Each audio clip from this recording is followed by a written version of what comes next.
Donc, nous sommes toujours dans l'Apocalypse. Tout le monde ici le savent. Je pense que tout le monde ici le savent. On est là depuis le 1er janvier. Et ce matin, nous sommes dans le chapitre 16. Donc, on peut tourner dans Apocalypse 16. Nous entamons ce matin les 7 coupes. Apocalypse, chapitre 16.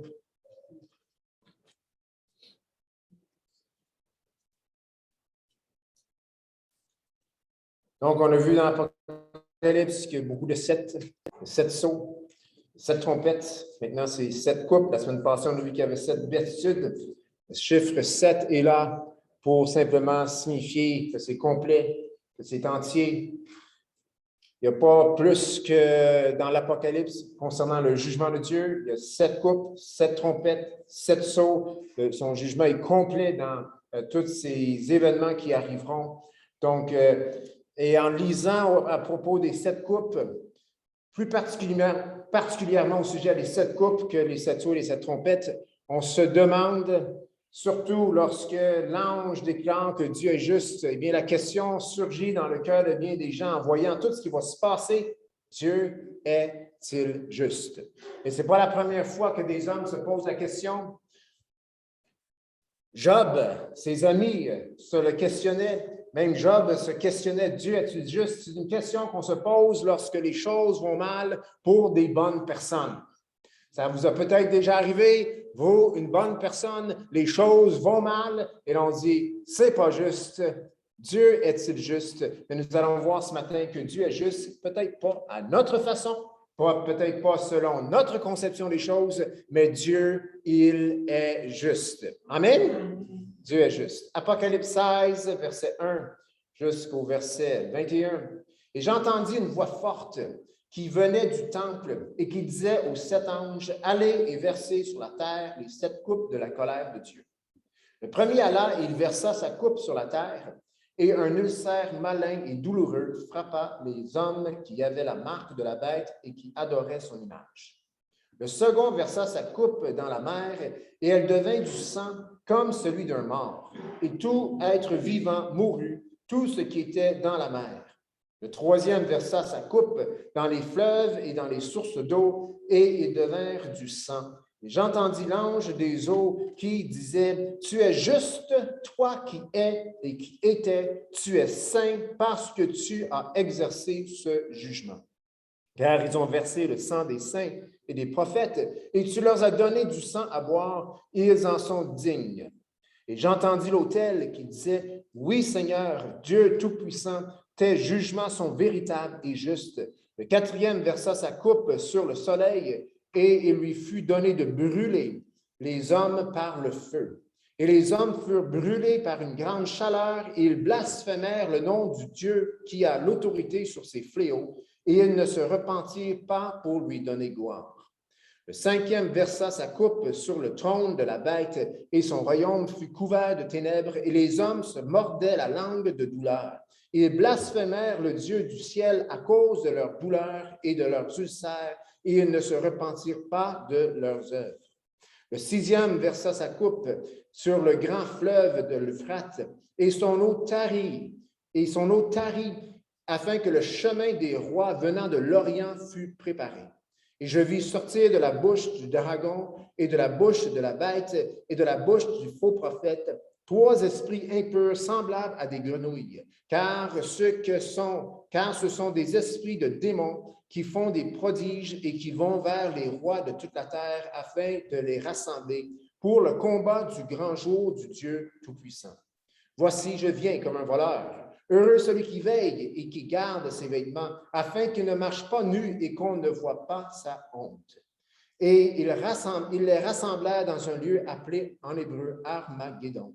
Le septième versa sa coupe dans l'air, et il sortit du temple du trône une voix forte qui disait, « C'en est fait. » Il y eut des éclairs, des voix, des tonnerres et un grand tremblement de terre, tel qu'il n'y avait jamais eu depuis que l'homme est sur la terre un aussi grand tremblement. Et la grande ville fut divisée en 3 parties, et les villes des nations tombèrent, et Dieu se souvint de Babylone la grande pour lui donner la coupe du vin de son ardente colère. Et toutes les îles s'enfuirent, et les montagnes ne furent pas retrouvées. Et une grosse grêle, dont les grêlons pesaient un talent, tomba du ciel sur les hommes, et les hommes blasphémèrent Dieu à cause du fléau de la grêle, parce que ce fléau était très grand. Voilà les 7 coupes. Je sais pas si vous avez remarqué, c'est plus 6 et une pause, et une 7e, c'est 7 coupes, un après l'autre. Et cela termine le jugement de Dieu. Les sceaux, le 7e sceau, avant le 7e sceau, il y avait une pause. Le 7e sceau, il n'y avait pas grand-chose qui se passait. Donc, on vient à la conclusion que les 7 trompettes étaient dans le 7e sceau. Et rendu à la 6e trompette, il y a encore un interlude. 7e trompette, c'est comme une préparation pour les 7 coupes. Et là, il y a 7 coupes, donc ça nous arrive à la conclusion que les 7 coupes sont dans la 7e trompette. Dans le fond, il y a 7 séries de jugements de la part de Dieu et ils vont en s'accroissant, en s'intensifiant et vraiment, dernière 7, les 7 coupes, c'est-à-dire, et la dernière coupe est vraiment celle qui est la plus sévère. Si vous regardez la 7e coupe, on parle d'un grand tremblement de terre tel qu'il n'y avait jamais vu sur la terre depuis que l'homme est sur la terre. Ce tremblement de terre est pire que le déluge. On ne reconnaîtra pas la terre après la 7e coupe. On dit que les îles se sont enfuies.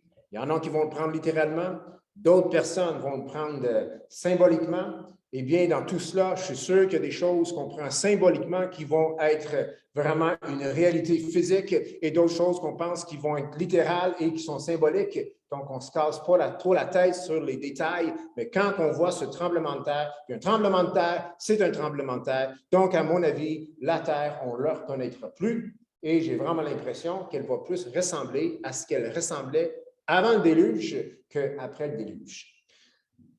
Quand on regarde ces 7 coupes, cela, et quand tu regardes les commentaires, ça fait penser aux gens, ça fait allusion dans notre pensée à Pharaon, roi d'Égypte, et la libération du peuple de Dieu de l'esclavage de l'Égypte. Combien y avait-il de plaies en Égypte? 10, très bien, 10 plaies. Et quand on regarde la première coupe, eh bien, on voit qu'il y a un ulcère malin. Et on voit dans Exode, chapitre 9, tournez pas, mais les hommes sont pris d'ulcères. C'est une poussière que Moïse lance dans les airs et les gens sont pris d'ulcères. Ça ne va pas bien, on se gratte, on a mal, on a de la misère à entrer au travail. Il y a un ulcère malin qui est sur tous les habitants, c'est-à-dire sur tous les Égyptiens. Ensuite, il y a la deuxième coupe. Et dans cette coupe, ce jugement, la mer devient du sang et comme le sang d'un homme mort. C'est vraiment pas agréable. Okay? Dans les 7 trompettes ou les 7 sceaux, il y avait justement les eaux qui avaient été affectées, mais juste un tiers. Ici, c'est toute l'eau de la mer qui devient du sang. C'est pas beau. Et Exode chapitre 7, on sait que Moïse, par Aaron, a frappé le Nil avec sa verge et le Nil est devenu comme du sang et même les sources d'eau d'où puisait l'eau des Égyptiens est devenue comme du sang et ils ne pouvaient plus boire de l'eau. La troisième coupe, on voit dans la troisième coupe, eh bien, excusez-moi, verset 4, la troisième coupe qui dit, le troisième verset sa coupe dans les fleuves et les sources d'eau et il devint du sang. Donc, comme dans les plaies sur l'Égypte, le Nil a été affecté, les sources d'eau, eh bien, on voit dans la troisième et quatrième coupe ici que la mer est affectée et aussi les sources d'eau deviennent du sang. La quatrième coupe, au verset 8, on voit que le soleil a le pouvoir de brûler les hommes par le feu, par une grande chaleur. C'est la seule parmi les 7 coupes qu'on ne trouve pas vraiment grand-chose pour le lier avec ce qui se passe avec la libération du peuple de Dieu de l'Égypte. 5e coupe, on voit que le royaume de la bête, elle est couverte de ténèbres. Ténèbres tellement profondes qu'on ne peut pas rien voir, on patauge, on ne peut pas voir.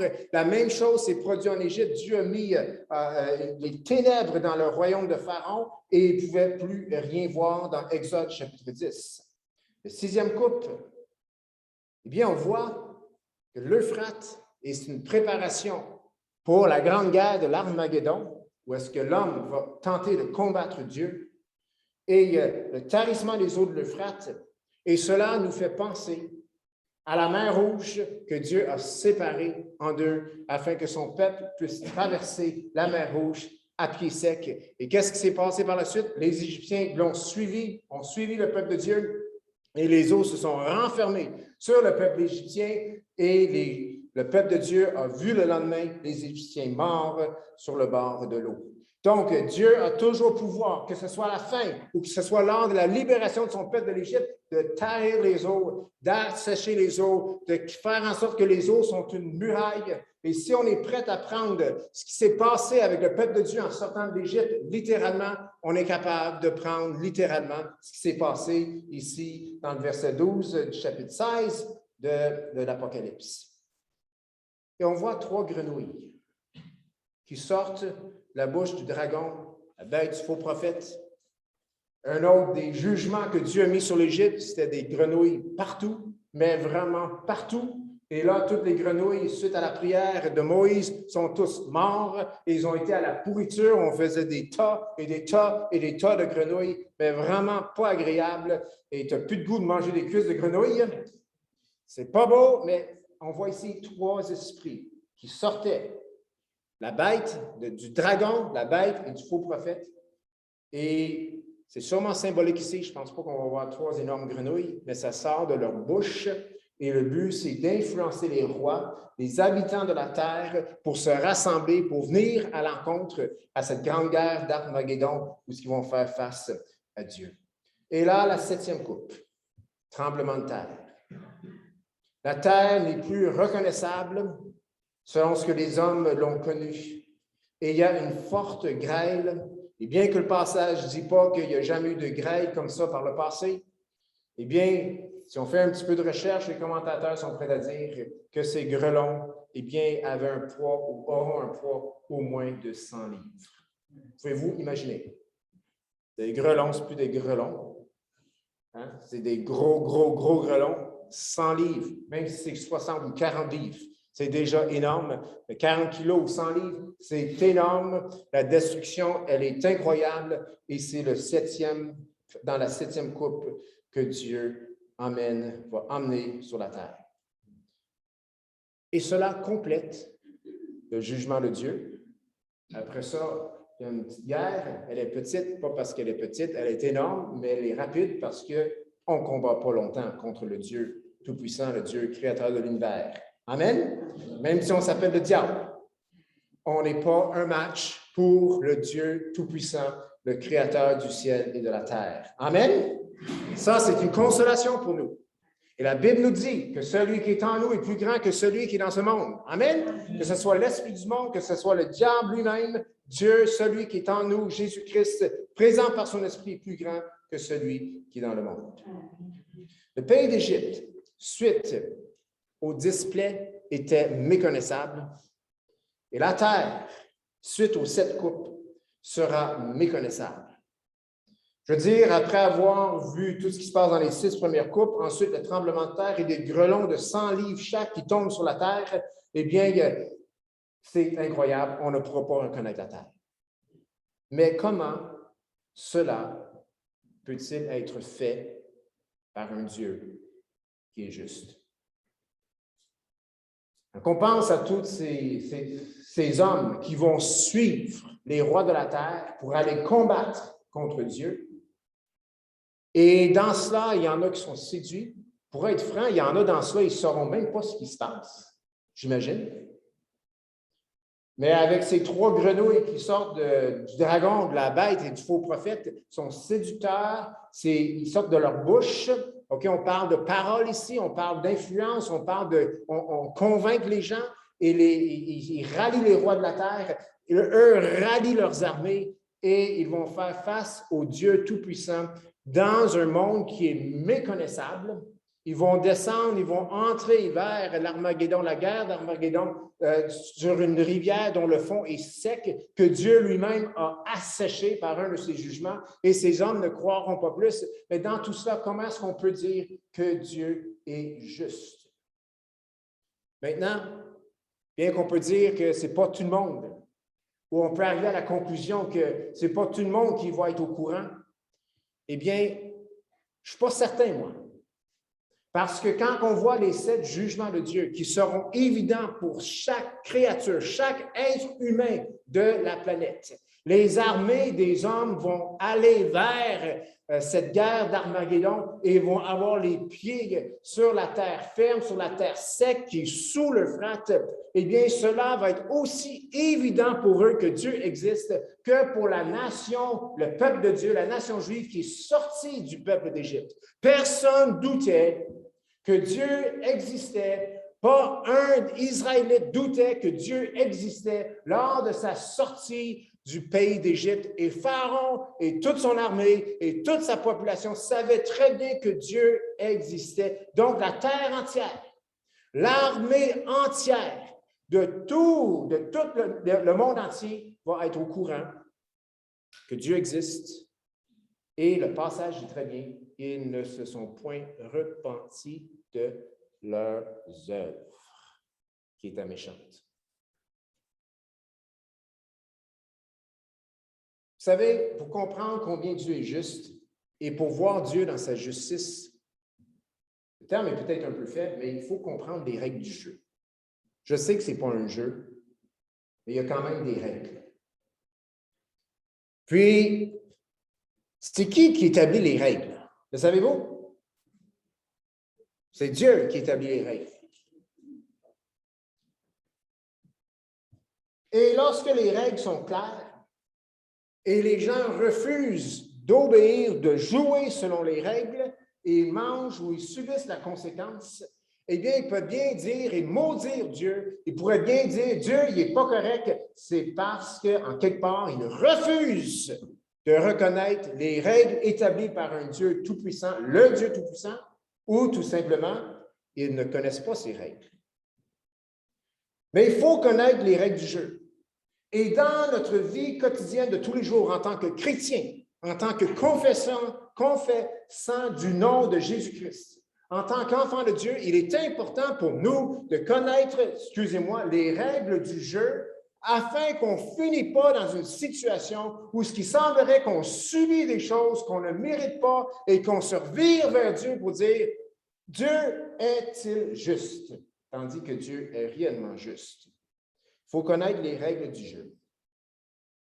Et selon nos règles, en lisant ces 7 coupes, en regardant les 7 sceaux, en regardant les 7 trompettes, on pourrait bien dire, mais c'est quoi ça? C'est carrément, complètement injuste. Et là, on dit dans Apocalypse 16 que Dieu est juste. Toi qui es juste au verset 5, qui est et qui était, tu es saint parce que tu as exercé ce jugement. Quoi ça? Dieu est saint quand il va y avoir plein de morts, il va y avoir du sang versé lorsque la création entière va être ébranlée. Bien, il faut comprendre les règles du jeu. Et le verset est très clair dans le verset 5. Toi qui es saint, tu es juste, c'est-à-dire toi qui es et qui était.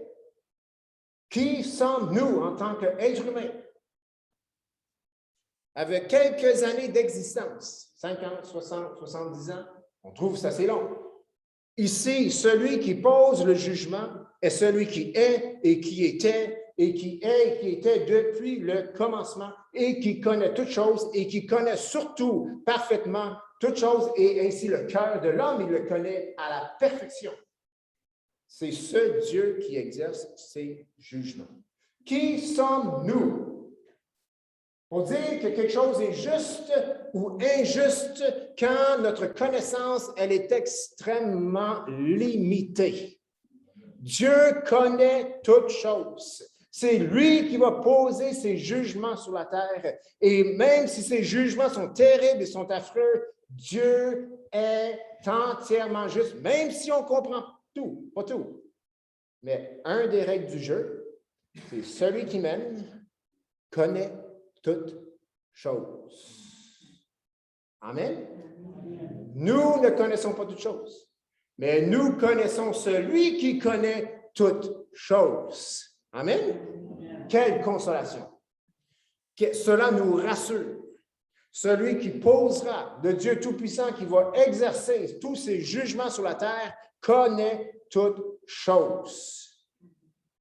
Celui qui est en tête du jeu connaît toutes choses et il est juste.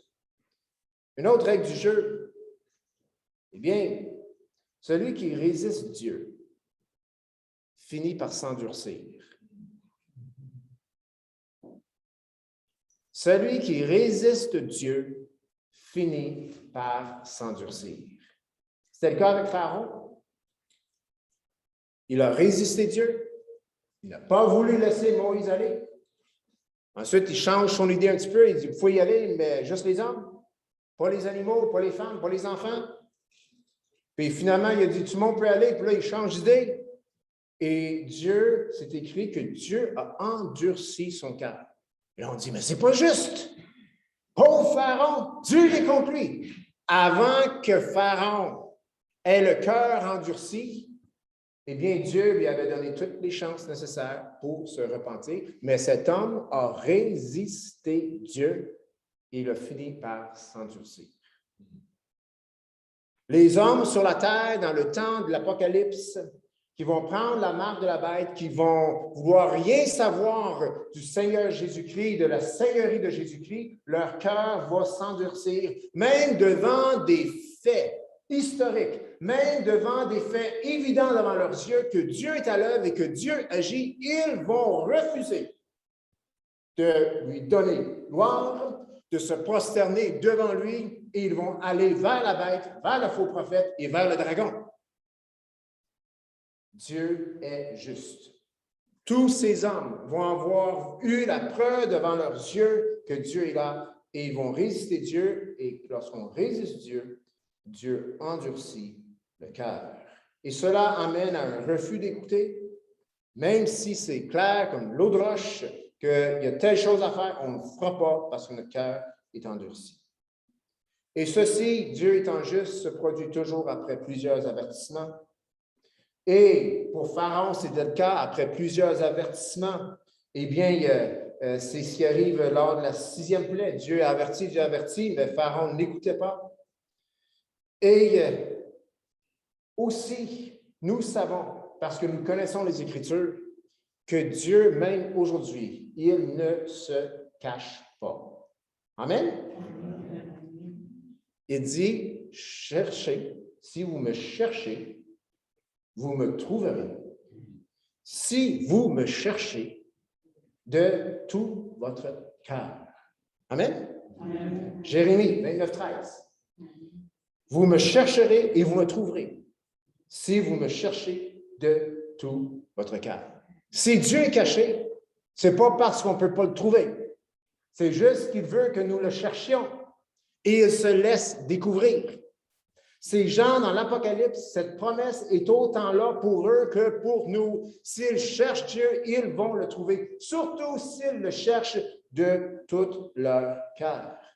Salomon, l'homme le plus sage de la terre, de l'histoire, a dit « Confie-toi en l'Éternel de tout ton cœur et ne t'appuie pas sur ta sagesse. Reconnais-le dans toutes tes voies et il aplanira tes sentiers. » Dans Jérémie 29, 13, en Proverbe 3, 5 et 6, il y a cette notion de tout son cœur.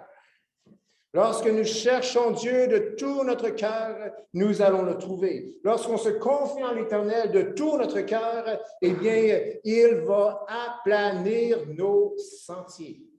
Amen? Ça fait partie des règles du jeu. Tu écoutes, tu appliques, tu cherches, tu vas trouver. Si tu écoutes, tu vas entendre. Si tu appliques, tu vas récolter les bénédictions si tu appliques les principes de Dieu dans ta vie. Donc, il faut connaître les règles du jeu. Et selon nos règles, c'est peut-être très injuste la façon que Dieu agit, mais ce n'est pas selon nos règles que Dieu agit, c'est selon ses règles bien établies et bien annoncées dès le début de la fondation du monde. Vous savez, il y a une autre règle. Il y a juste un chemin vers le ciel. Et ce chemin s'appelle Jésus. Il y a juste une vérité. Et cette vérité se trouve dans une personne qui s'appelle Jésus. Nous avons sa parole, la parole de Jésus entre nos mains. Elle est vraie parce qu'elle vient de celui qui est la vérité et son nom, c'est Jésus. Je suis le chemin, la vérité et la vie. Il y a juste une seule vie véritable. Et cette vie vient de qui? De Jésus. Ça fait partie des règles de Dieu. Si tu veux être sauvé, tu dois mettre ta foi, ta confiance en Christ comme Sauveur et Seigneur. Ça fait partie des règles du jeu. Tu mets ta confiance dans le matériel, tu seras déçu et ultimement, tu vas perdre, tu n'auras pas la vie éternelle et tes biens matériels vont te décevoir. Ça fait partie des règles du jeu. Une autre règle que Dieu établit, un paresseux ne mérite rien et il n'y aura rien à la fin. Mais celui qui travaille fort, eh bien, Dieu va le bénir. Amen? C'est toutes des choses c'est des règles que Dieu a mis en place, des principes que Dieu a mis en place qui marchent pour le chrétien comme pour le non-chrétien. N'importe quel non-chrétien qui dit « Je mets ma foi en Jésus » va être sauvé. Amen? Oh, il n'est plus un non-chrétien, il est devenu un chrétien, c'est tout. C'est une règle, c'est des règles pour tous et chacun. Dieu est juste. Dieu annonce dès le début, puis il a annoncé par son Fils Jésus-Christ lorsqu'il a marché sur cette terre, il a dit, si tu ne mets pas ta foi dans le Fils, eh bien, tu n'auras pas la vie. Si tu as le Fils, tu as la vie, nous dit 1 Jean 5. Si tu n'as pas le Fils, tu n'as pas la vie. C'est-à-dire, si tu as Jésus, tu as la vie. Si tu n'as pas Jésus, tu n'as pas la vie. C'est une règle qui est bonne pour tous parce que Dieu a donné cette règle.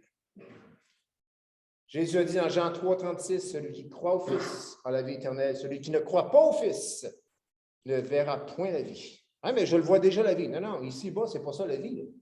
Ça, c'est juste un avant-goût. Celui qui croit au Fils ne verra point la vie, mais la colère de Dieu demeure sur lui. Donc, les hommes pourront dire, Dieu est-il juste? Même si dans le passage 5, c'est écrit, tu es juste, toi qui étais, et tu es saint parce que tu as exercé ce jugement. Oui, Dieu est juste. Il n'a jamais changé les règles du jeu. C'est juste les hommes qui ne se sont pas mis au courant. Avez-vous déjà eu une contravention ou un ticket ou une amende quelconque et vous n'étiez pas au courant? Ouais? Non? Ça arrive, ça. Ah, une infraction, 300 pièces. Qu'est-ce que j'ai fait? Telle chose, alors, je ne savais même pas pas le droit. Oui. Qu'est-ce que tu veux faire? Même si tu n'es pas au courant, il y en a qui usent plus de grâce. Ils ne sont pas au courant, on va donner une chance. Il y en a d'autres, dans le fond, ils n'ont pas besoin de donner une chance. Ce qui est là est là. Et c'est bon pour tous. Dieu aussi est un Dieu de grâce. Et j'ose croire, connaissant Dieu en tant qu'un Dieu de grâce, Dieu a averti chaque être humain. En quelque part, quelque chose s'est produit dans sa vie. Une porte, une direction a été donnée et cette personne a soit refusée ou soit acceptée. Les prières des saints. Nous prions pour le monde entier. Nous prions que les gens puissent connaître Jésus, mais Jésus leur laisse toujours le choix. Ça fait partie des règles du jeu. Choisis comme tu veux, dit Jésus. Tu peux me renier, tu peux me recevoir. Moi, je ne t'imposerai pas quoi que ce soit. On appelle ça le libre arbitre. Des fois, on dit, on préférait qu'il n'y en ait pas le libre arbitre. De même, on pourrait, ça serait facile, on ferait juste suivre Dieu, mais Dieu veut des gens qui l'aiment et qui le suivent de leur propre choix. Et le propre choix fait partie du tout son cœur. Amen? Oui, je donne tout mon cœur, Seigneur, mais le choix, non. Mais non, ça, c'est imagine, puis je le sais, je l'ai déjà dit, mais imagine si tu maries une femme et elle ne t'a pas choisi. Elle ne te voulait pas. Mais elle va être prête avec toi le restant des jours.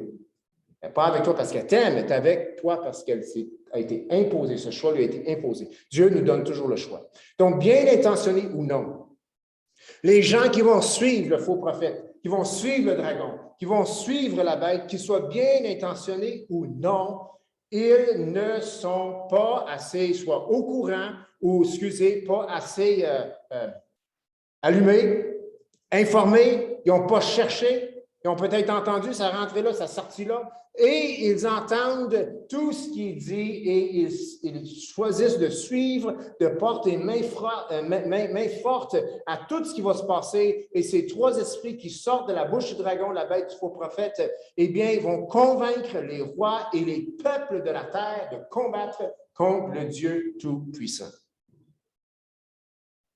Et le verset 15, c'est écrit, et il y a un avertissement pour le chrétien, mais pour le monde entier. Voici, je viens comme un voleur, heureux celui qui veille et qui garde ses vêtements, afin qu'il ne marche pas nu et qu'on ne voit pas sa honte.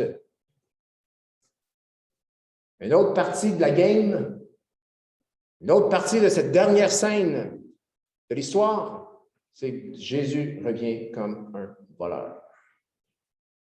Comme j'ai dit la semaine passée, on ne sait pas quand est-ce que vient le voleur.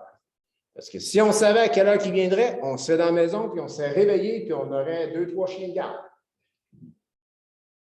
Des mauvais chiens. Et lâche-lousse, après le voleur. Tu étais prêt, tu savais à quelle heure il arrivait. Mais un voleur, il vient quand les gens sont vraiment sans doute le moins. Ils sont intelligents pour ça. Parce qu'ils ne veulent pas se faire pogner.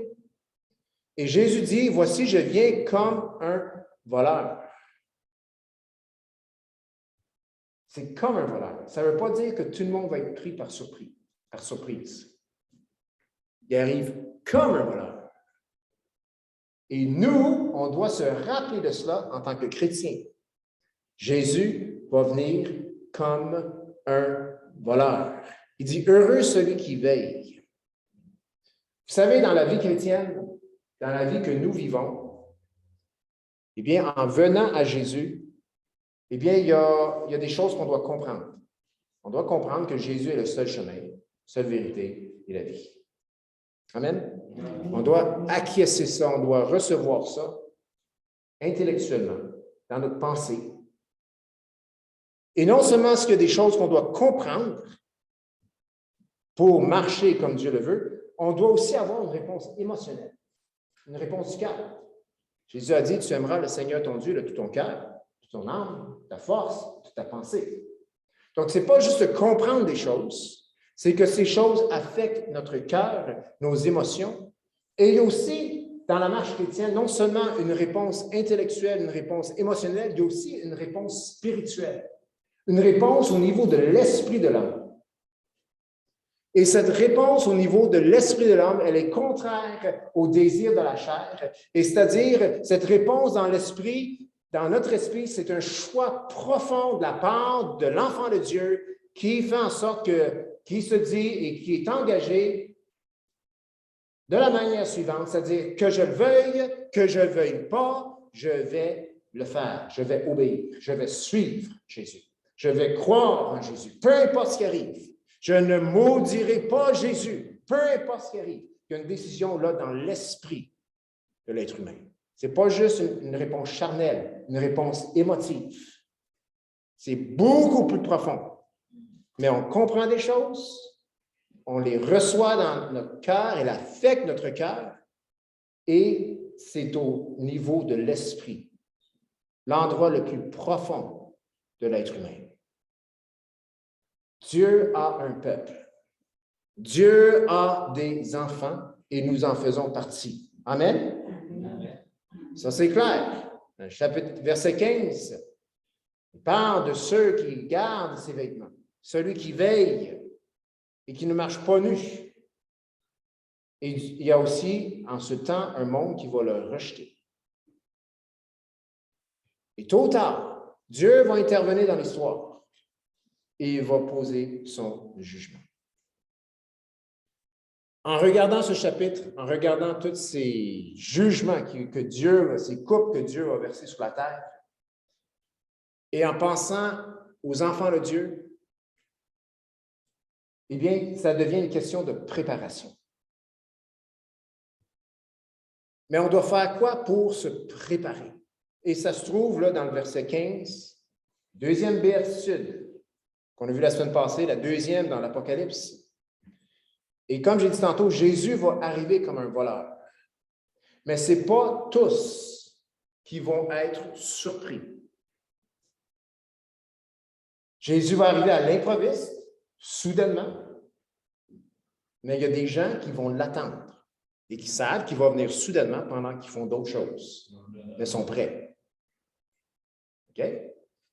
Quand Jésus revient, je ne suis pas sûr qu'on va être sur notre balcon au soleil en disant on attend que Jésus revienne, on ne veut pas être pris par surprise.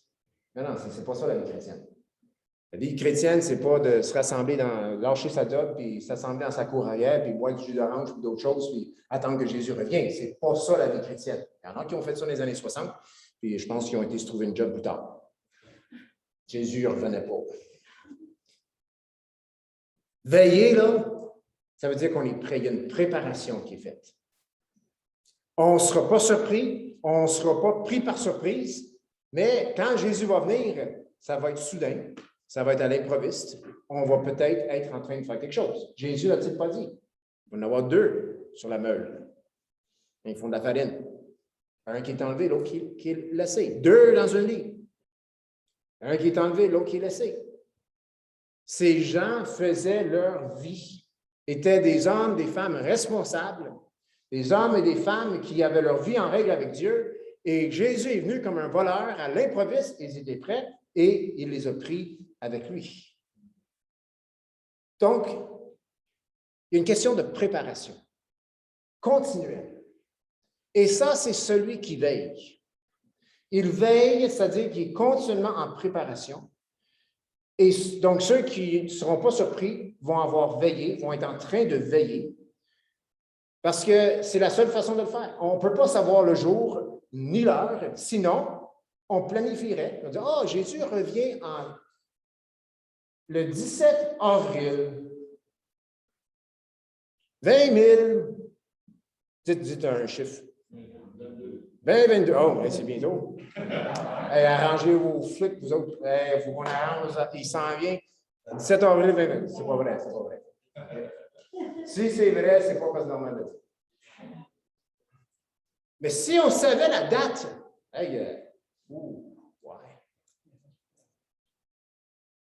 on va arrêter de voler 3 mois. Hein? On ne volera plus le gouvernement. Parce que, tu sais, on va être prêt quand Jésus revient. Je suis encore pressé. J'ai bien des affaires dans mon assiette. Mais ça devrait se calmer. Après, je vais m'arranger, ça se calme 2-3 mois avant pour ne plus faire de l'excès de route ou de l'excès de vitesse. Tu sais, on va se préparer. Quand même, vous savez autant que moi que ça, ce n'est pas un cœur qui suit le Seigneur. Amen. On ne sait pas le jour ni l'heure. Si on le savait, sûrement qu'on s'y préparerait. Mais vous voulez savoir quoi? La plus grande partie l'oublierait. C'est probablement ça qui arriverait.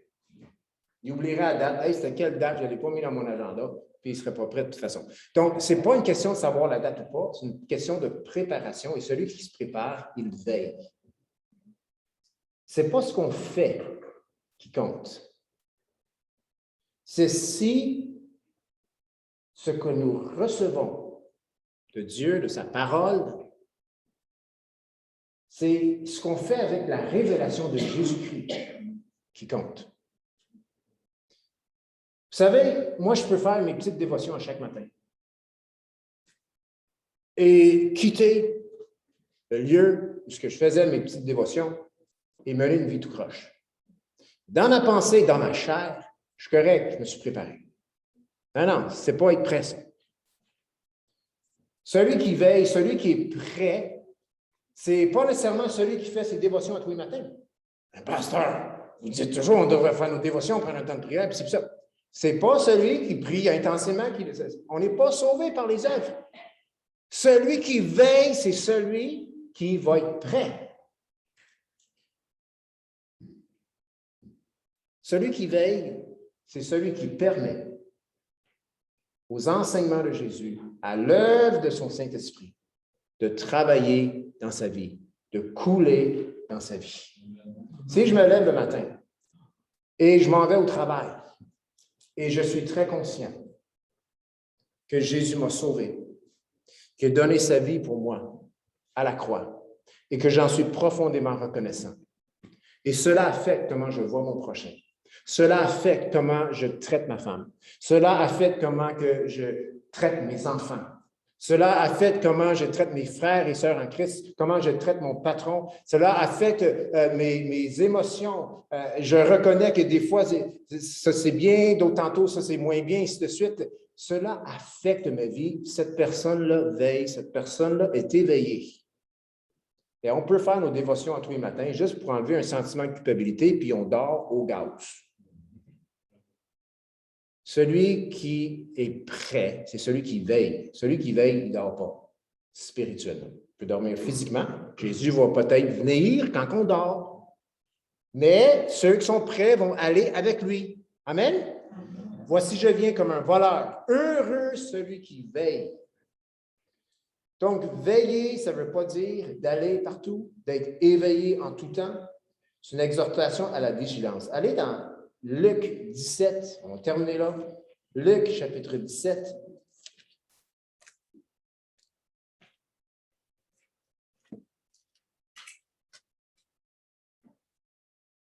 Versets 22 à 24.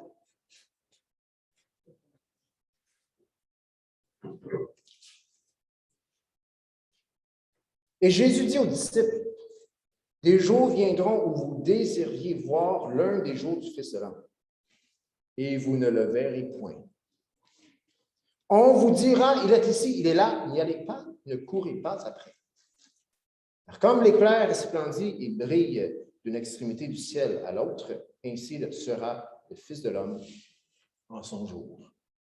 Passage très pertinent pour nous aujourd'hui. C'est quoi, là, dans le verset 22, vous désirez voir des jours, l'un des jours du Fils de l'homme, parle probablement des jours que Jésus a passés sur la terre. Il est en train de dire à ses disciples, vous allez vivre des moments que, ben, je ne suis pas ça voir Jésus comme je le voyais lorsqu'il œuvrait sur cette terre. Puis il dit, des gens vont dire, il est ici, il est là. N'y allez pas. N'y allez pas, dit Jésus, parce que quand je vais revenir, tu vas le savoir. C'est pertinent pour nous aujourd'hui parce que nous sommes appelés à veiller. Et on peut penser que veiller, c'est vraiment d'être touché, de recevoir, d'aller quelque part où ce que Dieu agit. Puis là, on devient des chrétiens qui s'en vont à gauche et à droite et finalement, ça devient qu'on est à la recherche de la dernière vague ou la dernière ci, dernière ça. Jésus nous dit, on n'a même pas besoin d'aller nulle part. Il dit, heureux celui qui veille. Amen. Heureux celui qui veille. C'est un appel ici, Luc 17, 22 à 24, un appel, une exhortation à la vigilance. Celui qui veille, celui qui laisse Jésus, par son Saint-Esprit, affecter sa pensée, son cœur et son esprit, eh bien, il veille. Et même si Jésus arrive à l'improviste, cette personne, elle est prête. Elle est prête pour aller avec Jésus. Elle est prête à mourir dans la paix. Et nous devons reconnaître, chers frères et sœurs, que dans le monde que nous vivons, et dans le monde de l'Apocalypse, ce n'est pas tout le monde qui est prêt. C'est pour ça qu'on doit prier. C'est pour ça qu'on doit intercéder.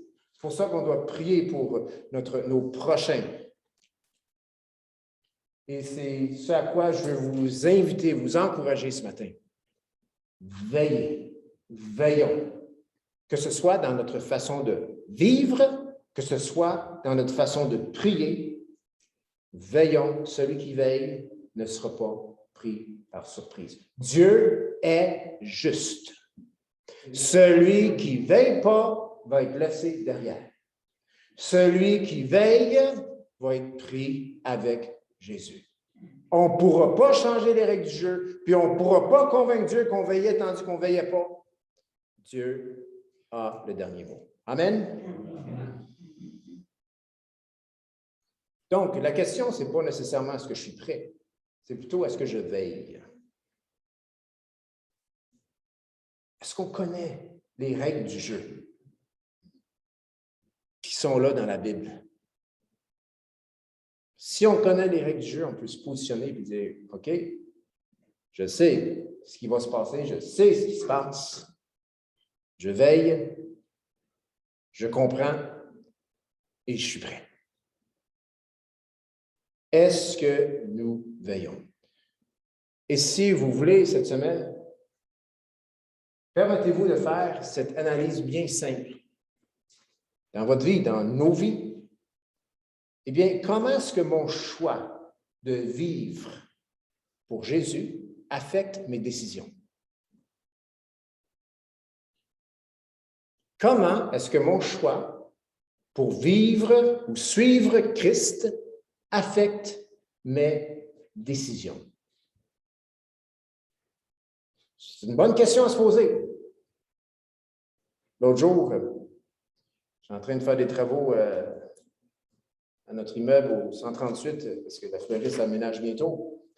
Et mon petit voisin, quand je regarde la bâtisse de gauche, parce qu'il y a des voisins des deux bords, puis c'est tous des amis. Et puis, donc, mon voisin de gauche, il vient me voir, puis il me demande un service. Pour cette semaine ici, il s'en vient. Parce qu'il n'est pas trop bon sur l'Internet. Il n'a pas trouvé le gars qui est super bon non plus, là. Il dit, regarde, la compagnie d'assurance change, puis il faut que je m'inscris là-dedans, c'est bien simple ici. Mais lui, il n'est pas capable de le faire. Il dit, tu pourrais-tu m'aider? Là, moi, je suis là, intérieurement, hey, mon ami, la liste, elle commence ici, elle finit dans mes talons. J'ai dit oui. Pourquoi? Parce que ce gars-là, il a besoin de quelqu'un que Jésus dans sa vie, La dernière chose qu'il a besoin d'entendre, c'est quelqu'un qui sait que c'est un pasteur, qui sait, qui prétend qu'il aime Jésus, qui refuse de l'aider tout simplement. Comment est-ce que notre choix de suivre Jésus affecte nos décisions? Pour moi, cela a affecté ma décision pour la simple raison suivante. Dieu est en compte de toutes choses, puis c'est lui qui a le cadran du temps dans sa main, puis que je prenne 1 heure ou 2 avec ce monsieur-là pour l'aider, puis être la lumière de Christ à ses côtés, juste en l'aidant tout bonnement. Eh bien, Dieu peut rajouter 2 heures ailleurs. Amen? Et il ne fera pas une journée de 26 heures, mais il va peut-être arranger que d'autres choses tombent à l'eau, qui est pas important à ses yeux. Et là, j'ai un rendez-vous avec quelqu'un, puis la seule raison que j'ai ce rendez-vous-là, c'est parce que moi, j'ai choisi de suivre Jésus. Puis pour être franc, j'aime mon prochain. Et Jésus dit, tu aimeras ton prochain comme toi-même. Donc, posons-nous la question cette semaine. Comment est-ce que le fait que je suive Jésus affecte mes décisions? Seigneur Jésus, toi, tu suivais ton Père. Puis ça l'a affecté toutes tes décisions. Ça a affecté tous tes comportements. Ça a affecté tous tes choix lorsque tu as marché sur cette terre. Tu as même dit aux hommes qui te regardaient, qui te pointaient du doigt et qui te critiquaient, tu disais, je vois ce que fait mon Père et je fais comme lui. Seigneur, tu savais ce que faisait ton Père et tu faisais comme lui. Ta relation avec lui, eh bien, se dépeignait dans toute ta conduite, dans toutes tes décisions, dans tes allées, dans tes venues. Maintenant, Seigneur, nous ne sommes pas comme toi. On a des familles, on doit rentrer au travail, on a des occupations, mais dans toutes ces occupations, tu peux pleinement les influencer si nous te laissons faire. Donc, Seigneur, tandis qu'on est occupé à gauche et à droite, Seigneur, que cette semaine, nous puissions tout de même veiller, c'est-à-dire laisser cette personne, Jésus-Christ, qui est mort à la croix pour nous, qui vit en nous par son Saint-Esprit aujourd'hui, affecter nos décisions, afin, Seigneur, que nous puissions être une lumière pour toi. Et continuellement avoir cette assurance dans nos cœurs, que même si nous veillons ou même si nous dormions, si Jésus revient ou si nous arrivons à notre dernier souffle, eh bien, nous sommes déjà en toi et nous irons tout simplement avec toi. Donc, Seigneur, merci et que nos décisions cette semaine puissent être évidemment, de manière évidente, affectées par notre choix de te suivre. Et c'est dans le nom précieux de Jésus qu'on a prié. Que tout le monde puisse dire Amen. Une petite annonce avant de vous laisser aller. J'ai eu un petit courriel, ça fait quelques jours, ça fait pas si longtemps que ça, et nos missionnaires